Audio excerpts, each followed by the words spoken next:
सभी को नमस्ते। आज मैं आपको गोवर्धन पूजा की कहानी सुना रही हूँ। बहुत समय पहले की बात है। इंद्रदेव अत्यधिक अहंकारी हो गए थे। तभी कृष्ण भगवान ने उन्हें सबक सिखाने के लिए एक लीला रची। वहीं ब्रज में इंद्रदेव को खुश करने के लिए तरह तरह के पकवान बनाए जा रहे थे। एक महोत्सव की तैयारी की जा रही थी।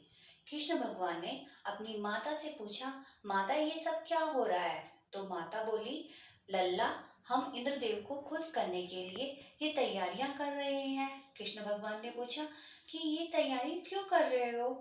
तो माता बोली, लल्ला, इंद्रदेव को हम खुश करेंगे तो बारिश करेंगे। बारिश करेंगे तो हमारे खेत खलिहान में अच्छी फसल होगी, जिससे हमें भी अच्छा खाने को मिलेगा और हमारी गैयाओं को भी अच्छा खाने को मिलेगा।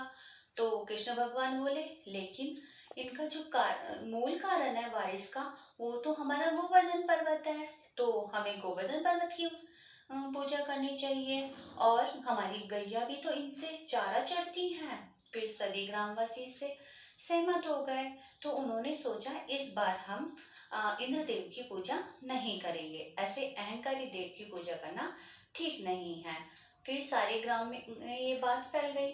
तभी नारद को भी ये बात पता चली। तो नारद ने इंद्रदेव से कहा, आप यहाँ आराम से बैठे हैं और ब्रज में इस बार आपकी कोई पूजा नहीं हो रही है। तो इंद्रदेव बहुत रुष्ट हो गए।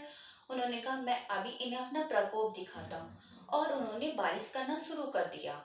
सारे ग्रामवासी कृष्ण के पास गए कि अब हम क्या करें। तो कृष्ण ने कहा, गोवर्धन पर्वत से कहो कि ये हमें अपनी शरण में ले ले। गोवर्धन पर्वत को फिर कृष्ण ने अपनी कनिष्ठ उंगली पर उठा लिया और सारे गांव वासियों को उसके नीचे शरण में ले लिया। सारी गैया गांव सब आराम से वहां पे सही थे। फिर अपना प्रकोप बढ़ाते जा रहे थे इंद्रदेव। ऐसा कहा जाता है, कृष्ण जी ने 7 दिन तक वो पर्वत अपनी उंगली पर उठाए रखा था। और इंद्रदेव के बाद में सोचने लगे कि ये बालक कौन है जो मेरे प्रकोप का सामना कर रहा है। फिर ब्रह्मा जी वहां पर प्रकट हुए। ब्रह्मा जी ने इंद्रदेव को बताया, तुम जिसके सामने ये सब कर रहे हो वह साक्षात विष्णु का अवतार है।